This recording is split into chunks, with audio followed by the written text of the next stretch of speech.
From trust violations to tech pivots, this week is all about the critical balance between technology and responsibility.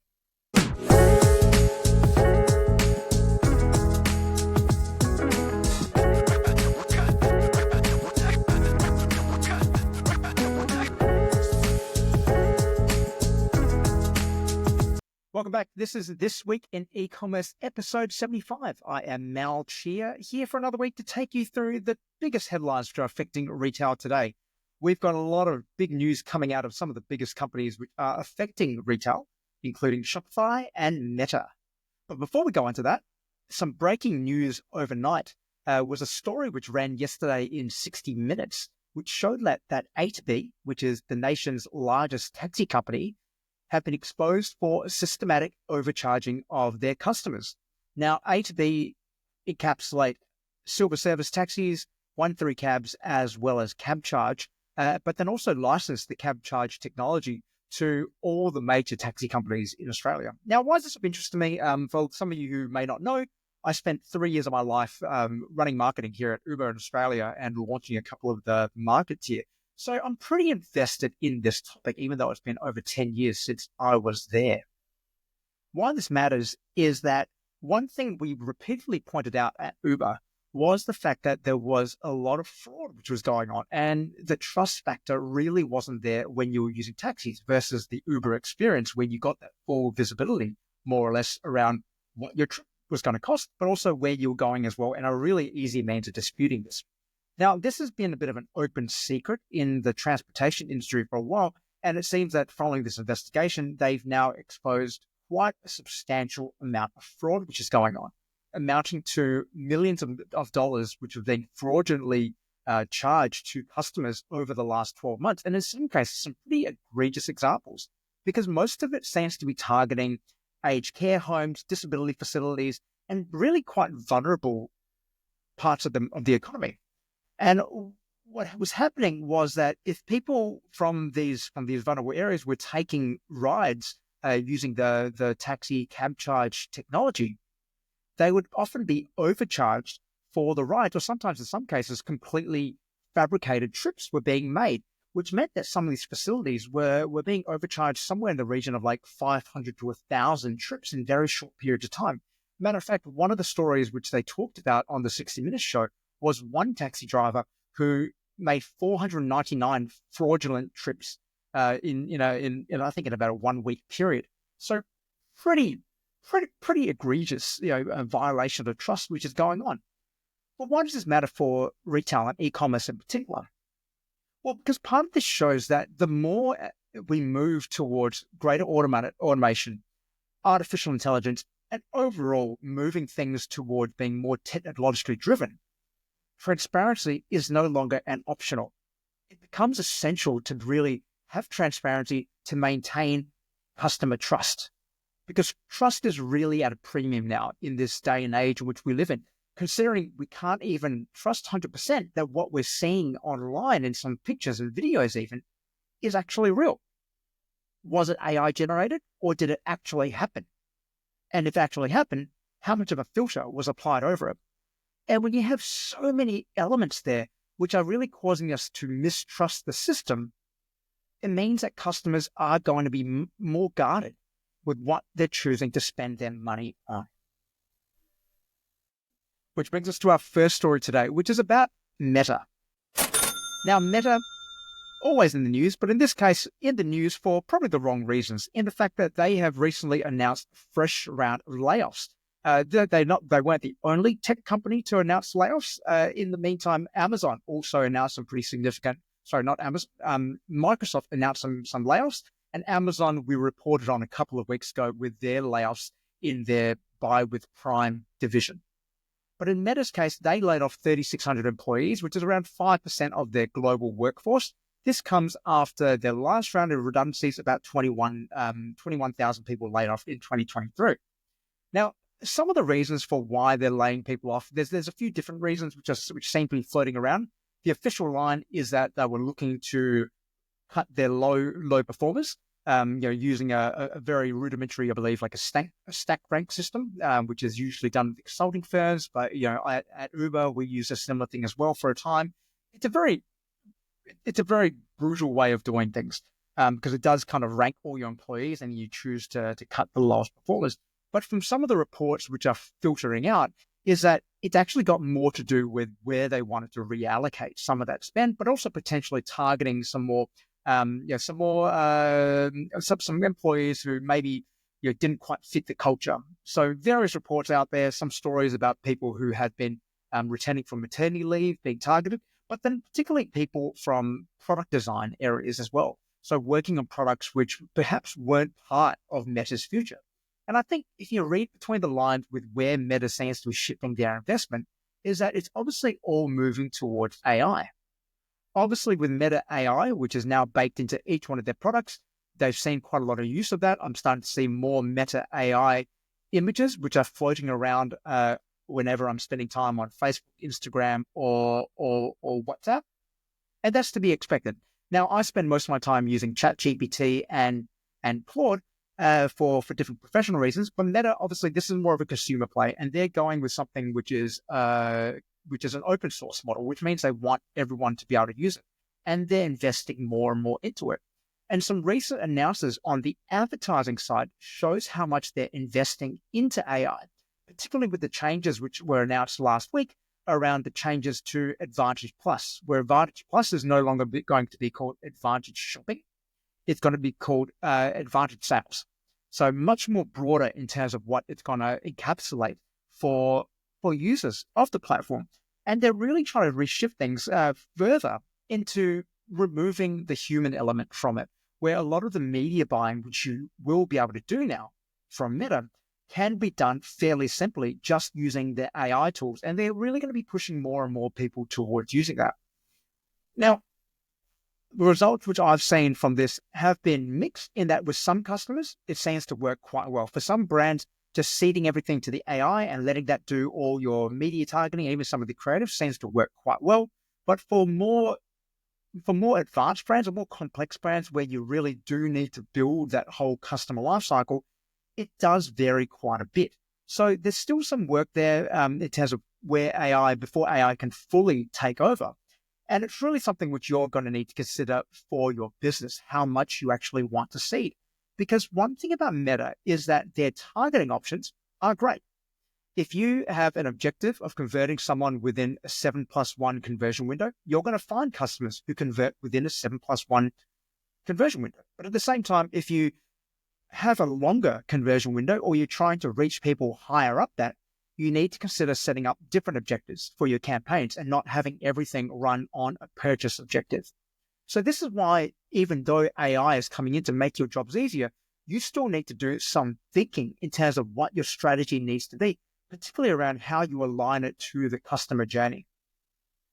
But going back to why Meta is making these changes is that it's clear they are making a big investment because they see that's where the future is, not just for the user side to keep users engaged with the platform, which I think they're starting to see. I haven't seen any numbers around that, but from the proliferation of AI-generated content on the platform, I'm guessing it's happening.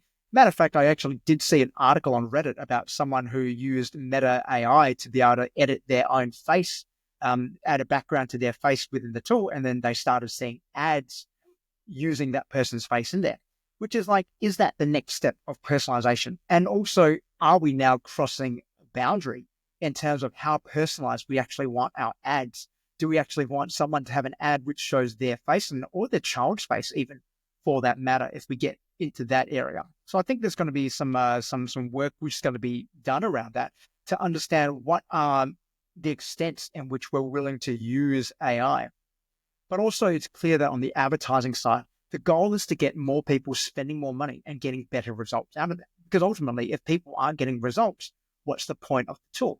And they're clearly seeing performance improvements from people who are using AI. Now, it's not necessarily all great, but they are seeing some shifts there, which means that they want to put more investment into this as well and redirect some of their staffing towards supporting this big AI bet, considering that the metaverse is no longer a thing, or not much of a thing anyway.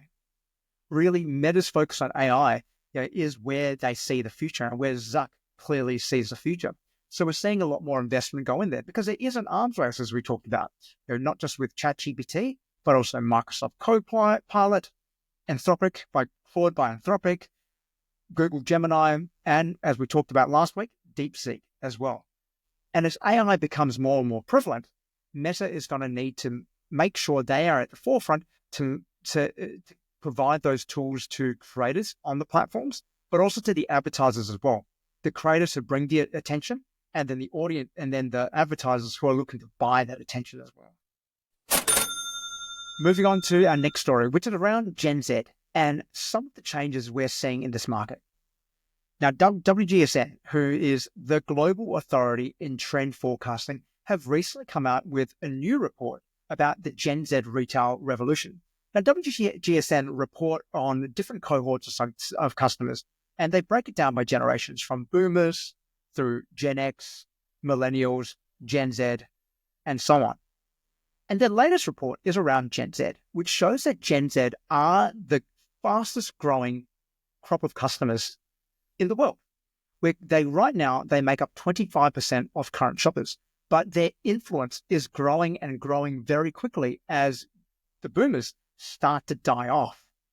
And as Gen Xers and millennials are starting to feel the cost of living pressures and hence cutting down their discretionary spending, which means that we're going to be more and more reliant on Gen Z to continue to grow. So for a lot of retailers, Gen Z has to be your key growth demographic, that you need to focus on this generation who were the first digital native generation, meaning that they were brought up in a world where they've been plugged in from day dot. They don't remember a time without the internet. They've always had it. In particular, they've also have grown up with social media. It's not a new novel thing which they've only discovered in the last 20 years. They have had this in their lives. So what does this mean? WGSN have identified 4 key trends which we need to be aware of, which all retailers need to be aware of in order to access and grow this key market. The first one is around experiential retail, that with the world now more fragmented than ever, and the fact that we no longer have a shared common identity, whether at nations, states, or anything else, people are now looking for more identity in terms of what they're buying from, the brands they choose to buy from. So community-driven e-commerce is now so critical that when you have a brand, people want to know what it stands for so that they can actually derive a sense of identity from the brand which they buy. And this is something which I've talked about, branding experts have talked about for a long time. That if you look at brands out there, people are part of that tribe. We now seek to show that we're part of a tribe through the brand which we wear. And that's always been the case, but now it's becoming the case more than ever. So being really conscious about which community you're serving so people can feel they're part of that experience, but then also how you then bring that to life through the content which you create as well to show that you're part of that tribe becomes really important. And it doesn't necessarily need to be as blatant as saying that, hey, we are this, so we are that. It's how you actually demonstrate that through your words, through your actions, through your flows, through your advertising, through your events, which show that you are part of that tribe. Because one thing they're looking for is more immersive shopping experiences. They don't just want to shop online or shop in faceless environments. They're craving more than ever, the Gen Z, to actually experience things in person. So really showing that there is this real rise now around creating really immersive, interactive experiences which you can have with your customers and which can transcend that digital presence into a physical real-time location.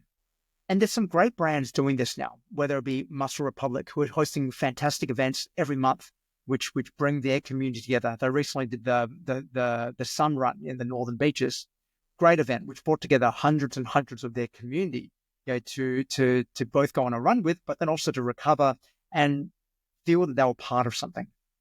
To Black Milk, who do incredible events all around the world, which bring together their communities of Sharkies who are passionate about different fandoms, whether it be Final Fantasy or Pokemon or Super Mario Brothers, and can celebrate that fandom together at the Black Milk events.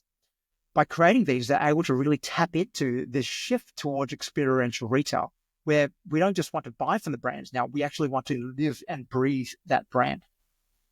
Which then leads to the fact that we need to evolve our value propositions. The evolution of value proposition means that it's no longer just about price. We have to move beyond price competition. Otherwise, you will be eaten by players like Temu and Shein, who can always be cheaper than you. That you need to then focus on where do you add value. And you can add value in many ways, but the one which this report primarily identifies is around the brand narrative. To really understand and own what your brand narrative is so that your customers can also buy into that as well.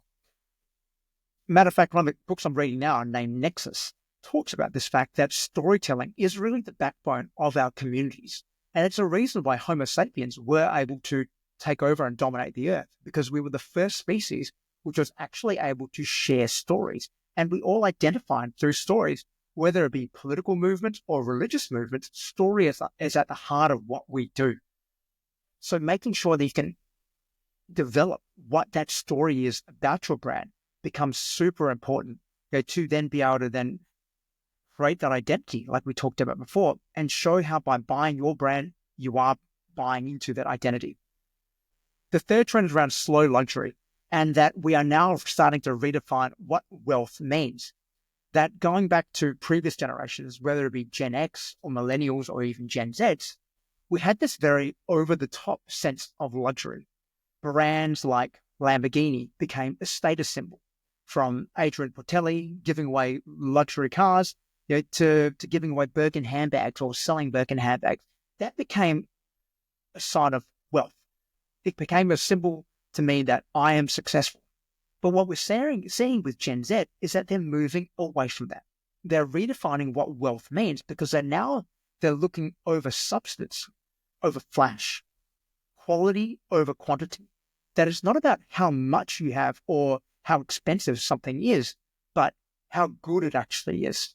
From a brand point or a quality point, they're really looking for that quality in everything which they buy, and being much more conscious about what they're consuming as well. So no longer just shelling out money and saving up to buy that supercar, but really focusing on why we're buying it and making sure that what they buy is actually going to be good quality. Now, you can contrast that with the fact that Shein and Temu are really exploding as well. But I'd be curious to see whether the preference then amongst Gen Zs is still to buy, if they can afford it, towards actually buying things which stand for something, which are sustainable, which are high quality products. Which then moves into the last trend from WGSN, which is around the aesthetic shift.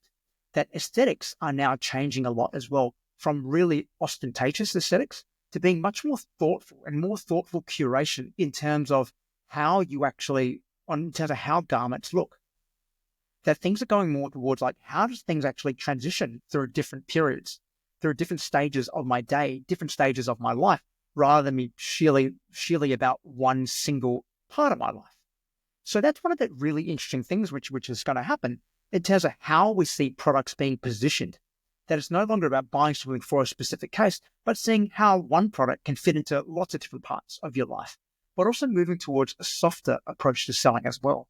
That the really loud, aggressive ways of selling are out, and people want a more softer sell where they can see how it actually fits into their lives so that they can, again, feel part of that story and feel that by being part of this story and buying into this narrative, it's somehow going to provide some level of escapism for them. So there's a lot to unpack there through how do you actually leverage this new paradigm of thinking with this customer in terms of things like your overall retail experience, in terms of how you optimize for loyalty and brand. All these become super important and things which we need to change on, because Gen Z isn't just changing how we're selling, they're fundamentally changing what we consider to be value when it comes to retail. And our final story is about Shopify. Now, Shopify found themselves in quite a bit of hot water last week. And some of you might have seen this, but in Australia, I don't think we saw it nearly as much. And this involves the artist formerly known as Kanye West, Ye. On Super Bowl Sunday, Ye aired a commercial, a very simple commercial shot on his phone, which showed him sitting in a dentist chair and talking about how that he was getting new teeth, and because he was getting new teeth, he wasn't able to afford a higher quality ad. Now, this wasn't a national ad which broadcast. It only broadcast in California through in some local markets, which meant that it was a much cheaper buy than the $8 million ads we were talking about last week. But what he did was that in the middle of the Super Bowl, this ad played, and when it aired, there was a link to go to the new Yeezy.com store. Now, what happened, though, was that when viewers went to the Yeezy.com store, they were greeted with a Shopify website with a single item. It was a white t-shirt with a swastika. Now, Shopify then went into damage control mode as this understandably completely blew up. Now, there was a three-day delay before the platform actually responded and took down the website, which I'm glad they did. But that was between Super Bowl Sunday and the Thursday when they took it down. In the meantime, though, there was a lot of media and a lot of press around it, particularly around their internal employees and Jewish employees, for that matter, who raised a lot of concerns about Shopify doing this. And Shopify took a long time, and they also said effectively no comment for quite a long period as well. And the concern, though, was that this product which was being sold was a hate symbol. It was a swastika. And that they were using the Shopify infrastructure to be able to do this. Now, Shopify internally, at least, cited that there were some free speech concerns with this, that people should be allowed to sell whatever they wanted, essentially, on there. But there was a lot of employee pushback around this, effectively saying that this violated Shopify's own acceptable use policies around what is able to be sold and not. Now, Shopify many years ago were actually quite diligent about this and were quite strict in terms of what was allowed to be sold on there. But in the last couple of years, especially the last few months, we're starting to see this real shift as well in terms of free speech and censorship and what brands and platforms, for that matter, are able to do. And this is particularly concerning because Shopify is, while it's a public company, it's an enterprise, it's a business, it's a private company, it's not part of the public sector. They should be allowed to choose who and what puts anything on. But clearly in this case, they were stunned. They didn't know what to do from the looks of things. And some further context to this is that when this ad was first reviewed, and all ads in the US are reviewed by an advertising standards board who will review an ad and approve it for broadcast. In this case, this ad, which was approved for broadcast, was actually linking to another store, which was the original Yeezy store, which had just a whole lot of very plain blank products, black and white products, essentially, which didn't really have much on it. But it appears that when this ad aired, Kanye or Ye changed the website over and removed all those products and just put this single product available for sale. So even then, it kind of circumvented a lot of things, and Shopify were caught a little bit flat-footed with this as well. So you've got this conundrum here around, first of all, they were caught flat-footed, so how quickly were they able to respond? Well, it took them 3 days to respond, but then also they had to balance out between free speech and hate speech and what they were going to allow on the platform. And this is something we're starting to see more and more, not just in Shopify, but also in a lot of the tech platforms now, in terms of how willing they are to actually act on some fairly egregious examples of hate speech or of discrimination, which is happening on these platforms, because we are now in a bit of a tailspin in terms of what we're going to do, because you can be accused of being too woke if you act too fast, but also if you allow it on there, you're going to be accused of being helping to contribute towards it as well. So there's a lot of things which everyone needs to consider now, when we are on these different platforms, about things which we have to be responsible for. And in this case, thinking about our employees and how they're going to respond to this, and whether they're going to feel that you're acting in a way in which their values will align.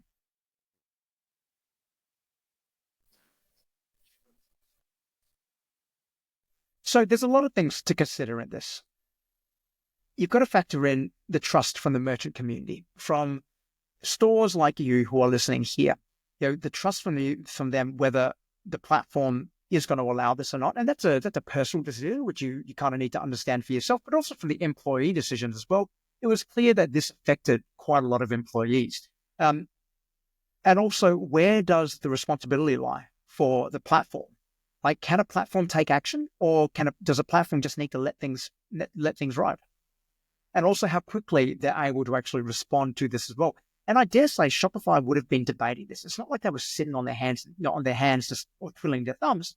They would have been vigorously debating this for days to come to this solution, but to understand what that is and what the potential impacts are, particularly with a Trump government. So what does it mean for the industry as a whole? It's clear that we need to have clearer guidelines in place for what is and isn't allowed on all the different platforms, so that we need to respond quickly. In the same way that for you need to be thinking about what you will and won't allow on your platforms as well. When someone comments on a post and says something negative about a product or the shipping, are you going to allow that, or are you just going to delete that? Are you going to foster some sort of discussion on there, but to what extent, versus where you're just going to try to cut it off? And also how quick you can be as well, particularly in a world where people look for responses very fast. You need to have these processes in place. You need to have these frameworks in place for people to act.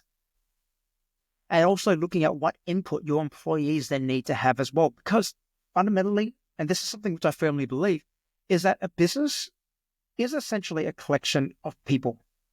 And that those people need to feel motivated to come into work every day.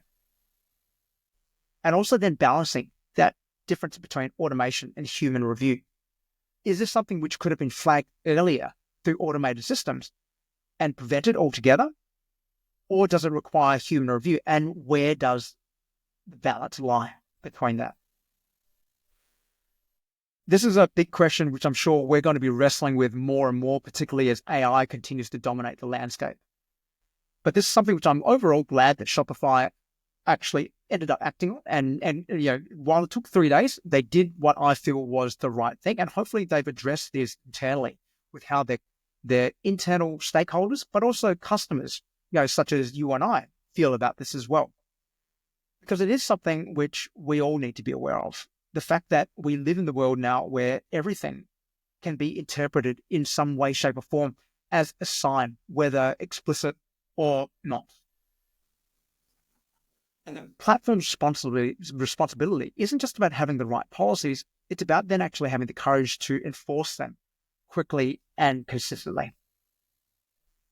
So just in closing, we're seeing here that there's a lot of AI which is reshaping how tech works, but particularly around the different platforms, but then also changing how what Gen Z value as well, and how important they're going to be to the future of commerce.